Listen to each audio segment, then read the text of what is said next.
дараи мухтори ноҳияи Ховалинг.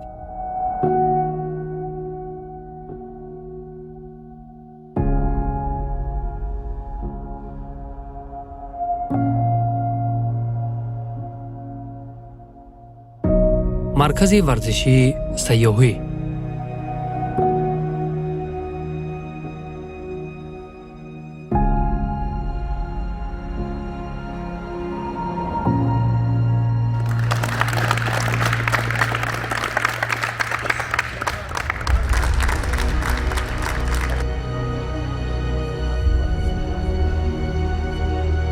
дар ин гӯшаи зебои табиати ноҳияи Ховалинг паҳлавонони гӯштини тарзи озод ва юнонирумии кишвар барои иштирок дар чемпионати ҷаҳон миёни паҳлавонони то 17 сола омодагӣ мегиранд.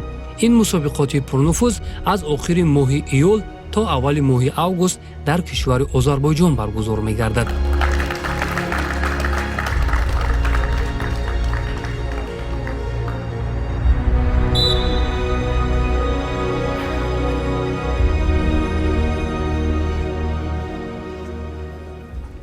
бо дастгирӣ ва ғамхориҳои пайвастаи асосгузори сулҳу ваҳдати миллӣ, пешвои миллат, президенти ҷумҳурии Тоҷикистон муҳтарам Эмомалӣ Раҳмон, рушди варзиш рӯз аз рӯз дар Тоҷикистон ба назар мерасад. мо тасмим гирифтем ки бо даъвати варзишгарони хориҷӣ, мураббиёни хориҷӣ аз ҷумҳурии Ӯзбекистон, аз ҷумҳурии Озарбойҷон, аз Федератсияи Россия, ҷумҳурии Қирғизистон, вобаста аз шароитҳои хуби, агар беҳтарине гӯем хато намекунем, дар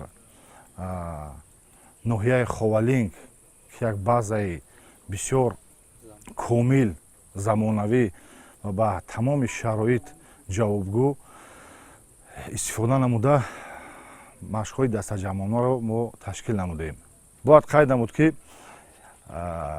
муҳимтарин чизе ки барои варзишгар дар кор аст, муҳим аст, ин машқҳои дастаҷамъона мебошад ки фақат танҳо дар ин машқҳои дастаҷамъона варзишгар метавонад ки таҷрибааш баланд шавад, қавитар шавад.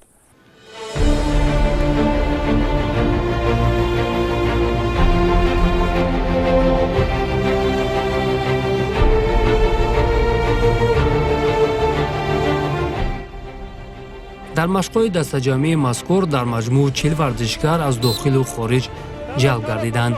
ҳузури варзишгарони кишварҳои гуногун фазои рақобати солим ва табодули таҷрибаи касбиро ба вуҷуд овардааст, ки барои боло бурдани сатҳи маҳорати иштирокчиён аҳамияти калон дорад. ҷараёни омодагиҳоро мушовири президенти Федератсияи гӯштини Осиё ва сармураббии мунтахаби гӯштини тарзи озоди Тоҷикистон Магомед Мусоев, инчунин сармураббии мунтахаби кишвар оид ба гӯштини юнонирумӣ Ҳабибулло Абдуллоев зери назорати доимӣ қарор доданд.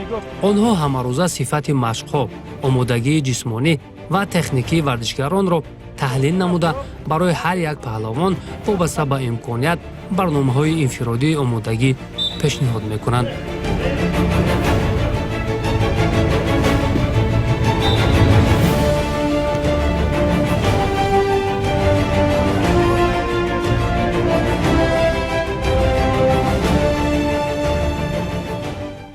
машқҳои дастаҷамӣ дар фасли бози гарм ки аст, дар ноҳияи Ховалинг хело ҳаво хуб аст. дар ин ҷо беҳад хуб гузашта истодааст, беҳад хуб гузашта истодааст аз ҳисоби салқини ҳаво. мо аз омодагӣ кардем аз 20 дақиқа гарм кардани бадан. баъд аз гарм кардани бадан мо ба техника тактикаи гӯштини юнону руму ба тарзи озод шурӯъ кардем. 3 дақиқагӣ бо усули тез шурӯъ кардем, 20 сониягӣ кардем гузаронем. баъди аз он мо байни якдигарон рақобатҳоро мондем. варзишгарони дигар кишвар вақте ки мебиёянд ё ки мо меравем бо онҳо, аз якдигар меомӯзанд.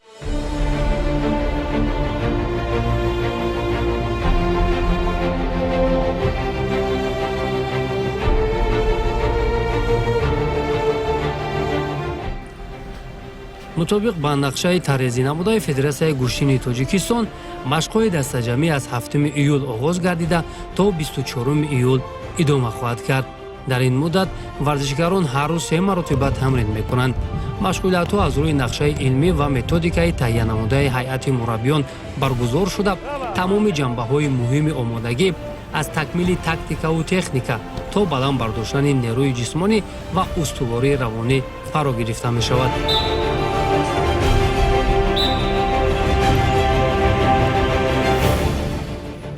агар мо хоҳем ки натиҷаи мо боз бисёртар баландтар шавад, дар инҷо мо машқҳои худамонро ҷиддӣ кунем, чизе ки мураббӣ мегӯяд мо онро тезтар ва хуб иҷро кунем. зеро дар инҷо шароитҳои мо хеле хуб ҳастанд, мураббиёи хеле хубам дорем ва мо фақат машқу тамринҳои худамонро бисёртар кунем ки ба мусобиқаҳои дигар зафар ёбем.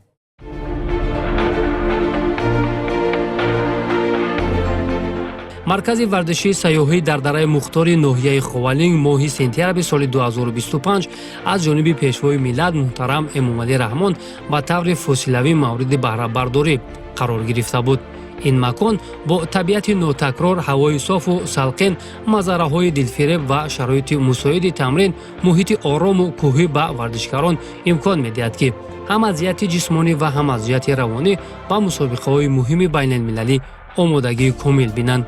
ин пойгоҳи варзишӣ дорои толори барҳавои гӯштин барои баргузории машқҳои техникӣ, ҳавзи шиноварӣ барои барқарорсозии қувва, толори фитнес барои омодагии ҷисмонӣ, майдончаи футбол барои машқҳои умумӣ, ҷои хоби замонавӣ, инчунин дорои ошхонаи муосир мебошад. интихоби мавзеи мазкур аз ҷониби роҳбарияти Федератсияи гӯштин саривақтӣ аст.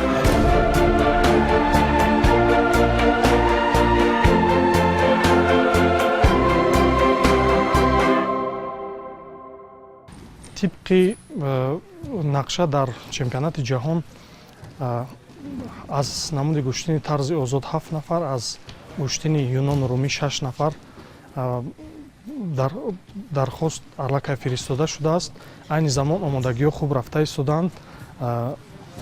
умедворем тими мунтахаби Тоҷикистон оид ба гӯштини тарзи озод ва юнону румӣ бо сари баланд кори худро дар чемпионати ҷаҳон анҷом медиҳад. мураббиёне ки дар ҷамъомади машқи варзишии имрӯза ҷалб гардиданд, мураббиёни маҳаллӣ ва мураббиёни хориҷӣ низ иштирок доранд. айни замон тамрину реҷаи варзишгарон аз ҷониби мутахассисони ҳам маҳаллӣ ва ҳам хориҷӣ зери назорат гирифта шудааст.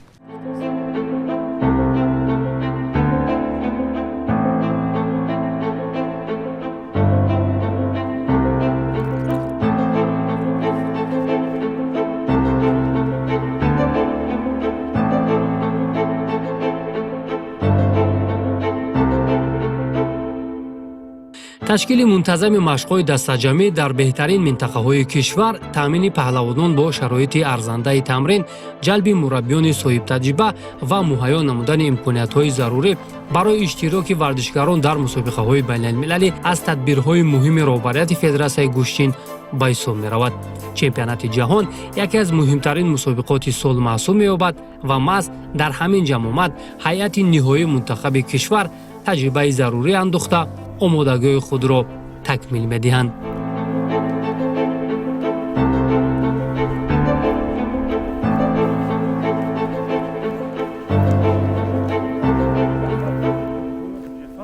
ман аз мактаби варзишии шаҳри Кӯлоб ҳастам.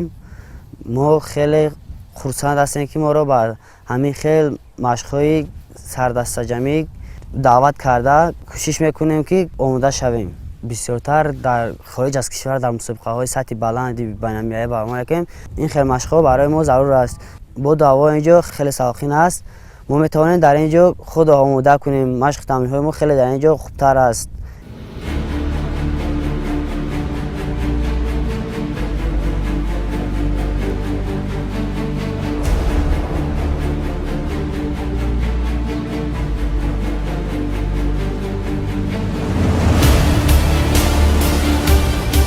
аз ҷиҳати физикӣ машқ дар минтақаҳои кӯҳӣ, мушакҳо, системаи дилу раг ва нафаскаширо тақвият бахшида ба варзишгарон имкон медиҳад ки дар мусобиқаҳо бо суръат ва устуворӣ бештар ҳунарнамоӣ кунанд. ҳавои форами ин минтақа ба меҳмонон бисёр писанд омадааст.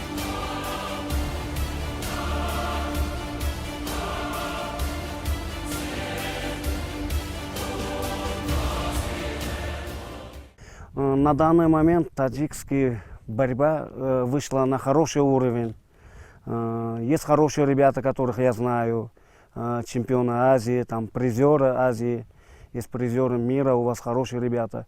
Уровень настолько вырос, что этот хороший уровень сейчас в данный момент. Это благодаря, я думаю, Федерации вольной борьбы. Хорошо работают над этим. Но мы пришли, нас хорошо встретили. Тут хорошие условия создали для тренировок. Совместно международные сборы тут. Хорошие спортзалы тут. Для тренировок, для восстановления сауны, там бассейны, все там. Игровые площадки хорошие тут. Погода очень прекрасная там.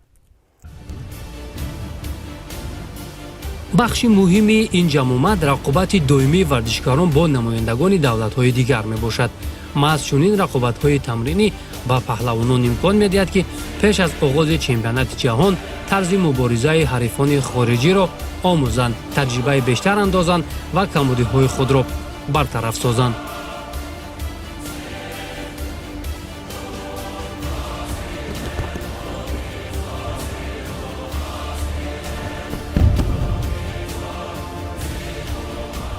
таваҷҷӯҳи мо бисёр ба техника, тактика ва омода ба замин, ба партер, ин чизо хеле дар гӯштини юнону румӣ ва тарзи озод бисёр дида мешавад. Ва суръати баланд кор кардан, ин чизоро мо хеле дар ин ҷо тӯли ин ҳафта хеле иҷро бисёр кардем ки бачаҳо ҳам омода шаванд, техника, тактикашон ва суръаташон баланд шавад. Вақте ки як мураббӣ аст, дигар аст, 3-4 мураббӣ аст. ҳозир дида меистодем ки аз ҷумҳурии Ӯзбекистон аст, аз шаҳри Самарқанд аст мураббӣ бо мо аст, мураббии худам Магомед Мусаев.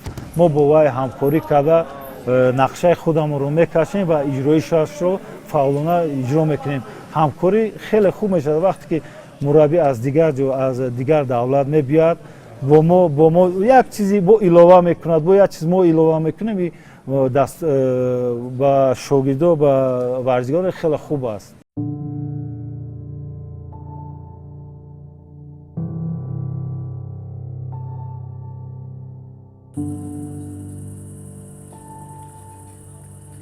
пас аз анҷоми машқҳои пуршиддати рӯзона, шомгоҳон паҳлавонон дар фазои орому ҳавои тозаи кӯҳистон гирди ҳам ҷамъ шуда суҳбат мекунанд. ин муҳити дӯстона рӯҳияи дастаро боз ҳам мустаҳкам намуда, эҳсоси ҳамдигарфаҳмӣ ва ҳамбастагиро тақвият мебахшад.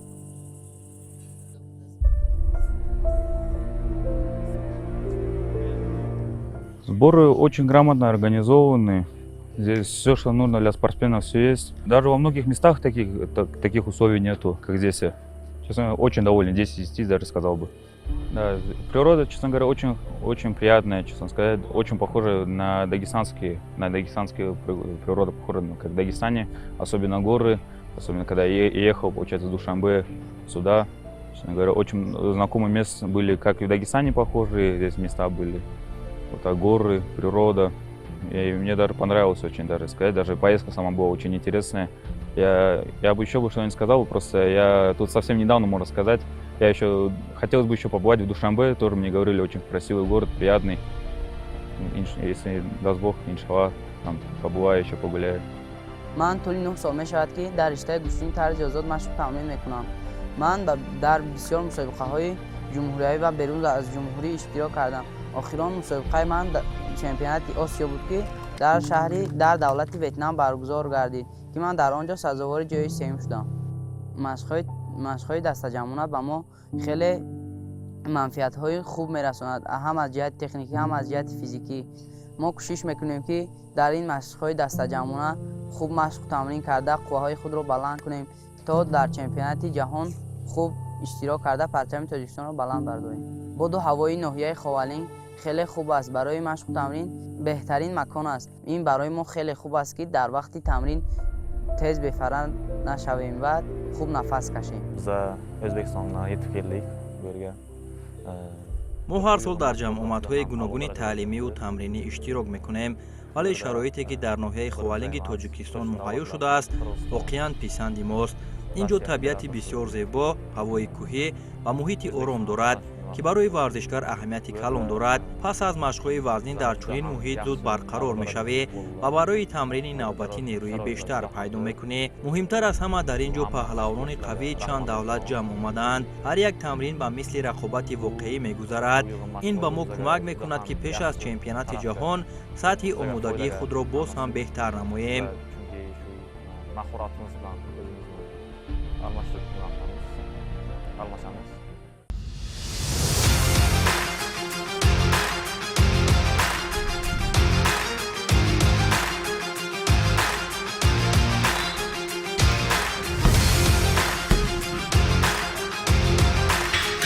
طور اشاره کردیم در یک شبانه روز 3 وقت مشق و تمرین برآمده شده است. مشق‌های سحری برای بلند برداشتن آمادگی جسمانی و استواری بدن نگرانده شده است. تمرین‌های نصف روزی بیشتر به تکمیل تکنیک، تاکتیک و مهارت انفرادی بخشیده می‌شود. در طول مشق بدن باشد مستحکم کردن موشک‌ها و مکمل گرداندن حالت فیزیکی به نقشه گرفته شده است.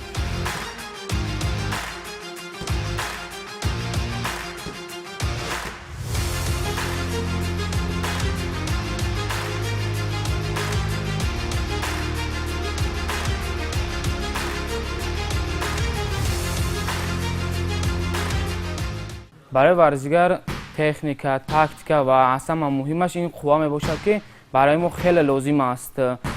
برای اینکه در مسابقه ها وقتی که ما اگر اشتراک کنیم با ما باید همه وقت قوای جاذبه این قوا باید در ما باشد.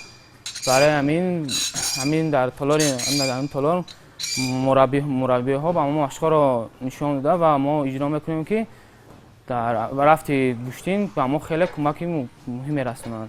سال 2024 در چمپیونات آسیا شهر تایلند که برگزار گشته بود، در کشور تایلند برگزار گشته بود، در آنجا مقام سوم شده بودم.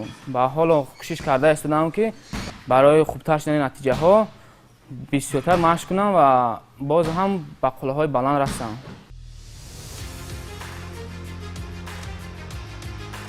یادوار می‌شویم که فدراسیای گوشتین تاجیکستان طی 4 سال اخیر با تهیه و تطبیق برنامه‌های مشخص رشد برای پیشرفت گوشتین طرز آزاد و ایونان رومی کارهای نظررس را انجام دادند. تقویت نظام مسابقه‌های داخلی، برگزاری چمپیونات‌ها مطابق با استانداردهای بین‌المللی، فراهم آوردن شرایط بهتری آمادگی و اشتراک منتظم ورزشکاران در مسابقه‌های با نفوذ جهانی از مهمترین اقدام‌های فدراسیای مذکور میباشد. ما سیاست دوراندیشانه، نقشه‌های دقیق و توجه پیوسته به رشد این رشته المپی زمینه فراهم آورد که امروز پهلوانان تاجیک در عرصه بین‌المللی با اعتماد بیشتر رقابت نموده پرچم تاجیکستان صاحب استقلال را پرافشان سازند.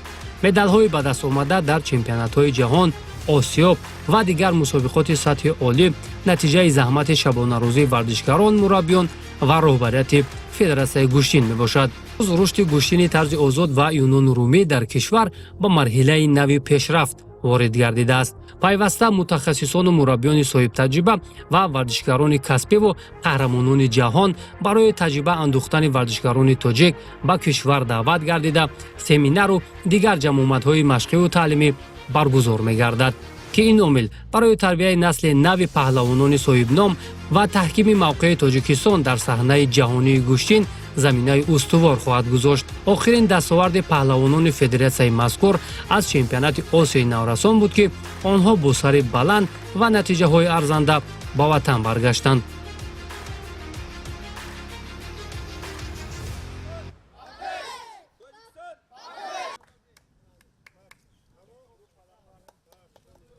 چنین شرایطی که امروز در جمهوری تاجیکستان فراهم آورده شده است باز هم امکانیت می‌دهد که ورزشکاران ما باز هم قوی‌تر، باز هم با تجربه‌تر، من چون که امروز در این مشق‌های دسته‌جمعانه ما ورزشکاران خارجی اشتراک دارند با همدیگر مشق نموده از آنها تجربه نموزند. وقت‌های اخیر ما می‌بینیم که ورزشکاران تاجیک مخصوصا نورسان در چمپیونات‌های байналмилалӣ хеле натиҷаҳои назаррас ноил мегарданд. охирон мусобиқае ки мо дар Таиланд ва дар Вьетнам доштем 10 медал ба даст овардем.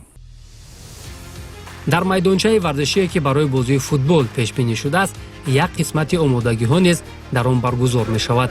албатта ин раванд характери фароғатӣ дорад, вале ба ҳамин восита паҳлавонон қобилияти ҷисмонии худро тақвият медиҳанд.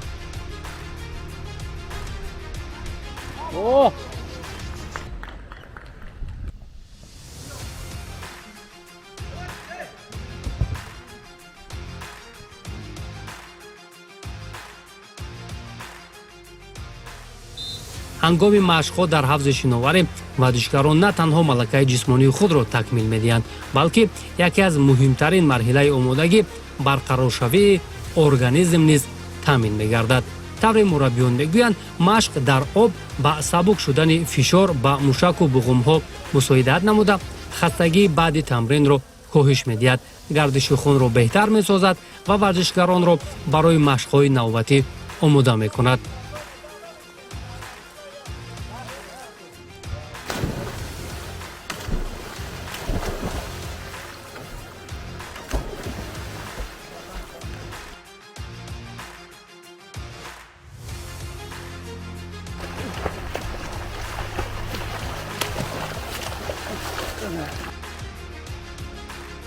дар маркази варзишӣ барои барқарорсозии пурраи варзишгарон ҳамоми замонавӣ низ муҳайё гардидааст. истифодаи ҳамом пас аз машқу тамринҳои вазнин ба ором шудани мушакҳо, беҳтар гардидани гардиши хун, коҳиши хастагӣ ва зудтар барқарор шудани нерӯи ҷисмонӣ мусоидат мекунад.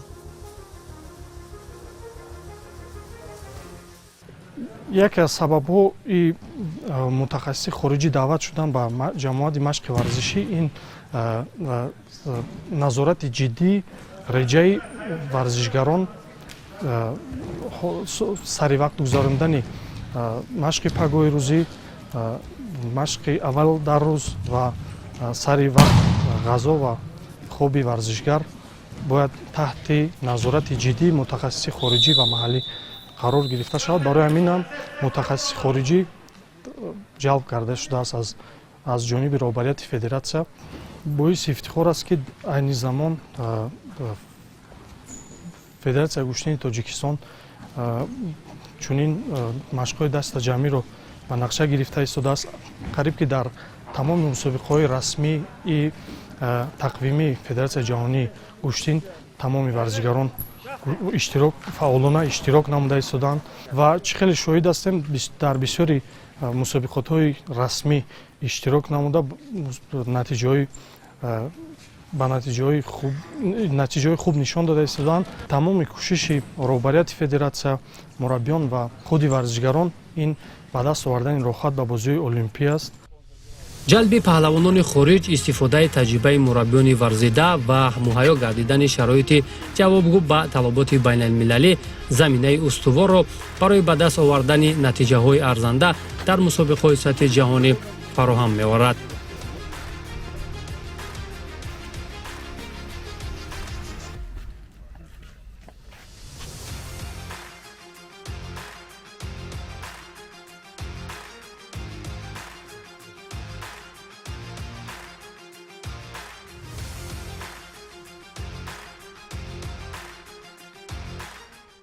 ҳамин хел машқҳои дастаҷамӣ ба мо хеле даркор ҳастанд, ки мо хеле бештар ба дигар мусобиқаҳо тайёрӣ бинему ва ҷои аввалро ишғол намоем.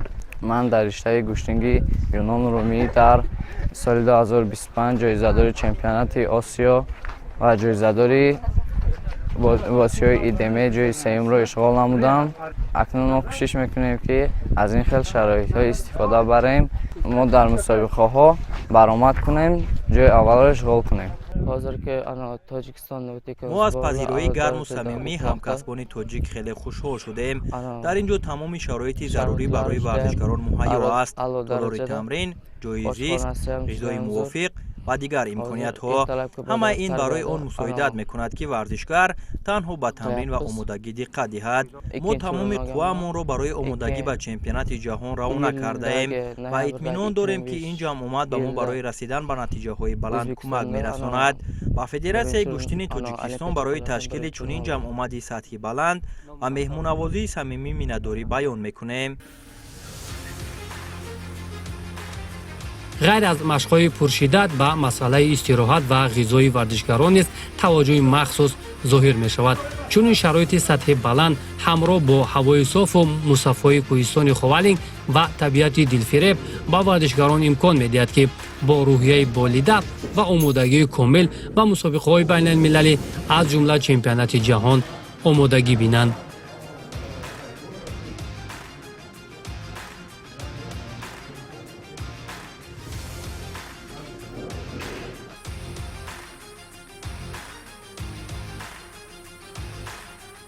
دو مسابقه آسیایی گشتین گرفتم در سال 2025 و 2026 که شد. من سال گذشته در شهر بیشکک قرقیزستان چمپیونات آسیا بین 15 ساله که گذشت من در آنجا مقام دوم شدم در وزن 62 کیلوگرم. مشق‌های خودم را بسیارتر کردم و در سال 2026 در کشور تایلند در شهر پتایا که گذشت من در چمپیونات آسیا گذشت من در آنجا مقام اول شدم.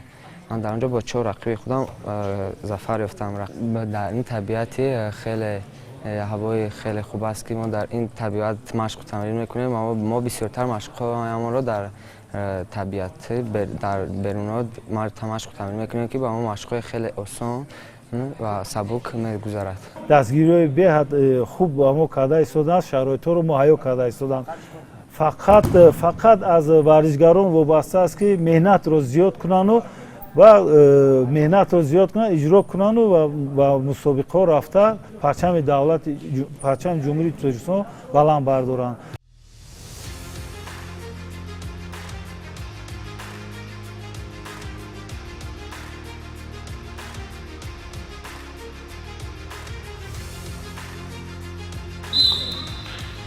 در عموم مشق‌های دسته‌جمعی پیش از چمپیونات جهان امکانیت خوب است تا ورزشکاران در چنین باد و هوای مساعد خود را آماده کنند و توانند که در این مسابقات سطحی با نفوذ تاجیکستان را به طور ارزنده معرفی نمایند.